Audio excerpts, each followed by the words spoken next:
नमस्कार मंडळी, कशा आहात सगळे? मस्त ना? नक्की असालच. तर आज आहे ना भरपेट नाश्ता आणि पौष्टिक असा तयार करूया.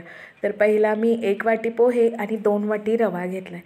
म्हणजे एकाच 2 प्रमाणात रवा डबल पोह्याच्या, म्हणजे निम्म्या पोह्यांना डबल रवा. तर त्यामध्ये पाणी घालून मिक्सरवर फिरवून घेतल्यानंतर ही पावडर काढून घ्यायची आणि त्यामध्ये पाणी घालून त्याचं मस्त डोसासारखं बॅटर तयार करायचं. आणि मग पाणी थोडं जादा घालून ठेवायचं बरं काय, म्हणजे कसं रवा थोडंसं पाणी शोषून घेतो आहे ना, आणि मग काय त्यामुळं पाणी सगळं ते नंतर गायबच होतं आहे त्यातलं. नंतर वाढवलं तरी चालतं आहे. आणि त्यासोबत खायला तोपर्यंत मी चटणी तयार करते आहे. तर ते बॅटर तयार करून मस्त भिजत ठेवलं आहे, एक 10-20 मिनटं तरी ठेवणार. खोबरं, कोथिंबीर, शेंगदाणे भाजलेले आणि मीठ असं घालून मी मस्तपैकी मिक्सरवर फिरवून घेते आहे. ही अशीसुद्धा चटणी खूप छान लागते, पण आवडत असेल तर वरून फोडणीसुद्धा घालू शकता. माझ्या घरी फोडणी घातलेली लागते म्हणून मी फोडणीमध्ये ॲड केली आहे चटणी. तर असं मस्त ही इडली सांबार बरोबर असो किंवा डोस्यांसोबत असो, कशासोबतही खूप छान लागते.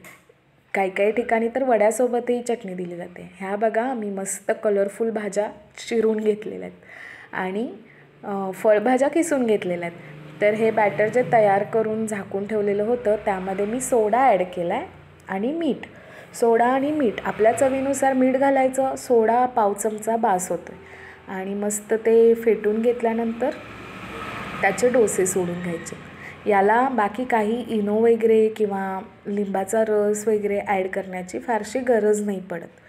असेच हे खूप छान भाजले जातात. दोन्ही साईडनी मस्त डोसा भाजून घेतला की हा थोडासा जाड असला तरच चांगला लागतो आहे. पातळ डोसा काही याचा फारसा चांगला नाही लागत. आणि सेट डोसा म्हणतात ना याला. तर आता थोडं मीठ वाढवून घेतलं आहे आणि खिसलेलं बीट, खिसलेलं गाजर आणि पुन्हा टोमॅटो आणि चिरलेला पालक, कोथिंबीर बारीक चिरून असं मी सगळं त्यामध्ये घातलं आहे. म्हणजे या मार्गाने तरी आहे ना मुलांच्या पोटात पौष्टिक पदार्थ जातील म्हणून. आणि मग त्याचे डोसे सोडून ते भाजून घेते आहे. तर हे ना खूप हेल्दी तयार होतात, कारण यामध्ये पालक वगैरे घातला आहे ना वर, आणि तो पूर्ण अगदी त्यातलं सत्व जाईपर्यंत शिजला नाही जात. तर काय झालं आहे, भाज्या घातल्यामुळं थोडंसं नाजूकपणाने भाजवून घ्यावं लागतात हे डोसे. असे हे मस्त पौष्टिक डोसे तयार होतात आणि खूप टेस्टीही लागतात. लहान मुलंसुद्धा खूप आवडीने खातात. तर मी असे हे छानसे डोसे भाजून घेते आणि मग चटणीसोबत सर्व करते आहे. तर तुम्ही हा पदार्थ नक्की ट्राय करून बघा. माझ्या घरी माझी दोन्ही लहान मुलं ना हे आवडीनं खाल्लेत आणि मला इतकं बरं वाटलं ना की अरे पालकची भाजी तर डायरेक्ट खाणार नाहीत किंवा बीट तरी डायरेक्ट खाणार नाहीत, पण यातनं सगळं त्यांच्या आहे ना पोटात जातं आहे. त्यामुळे अशा वेगवेगळ्या रेसिपीज मी नेहमी ट्राय करत असते. म्हणून माझ्या चॅनलला सबस्क्राईब नक्की करा अशा वेगवेगळ्या रेसिपीज बघायला.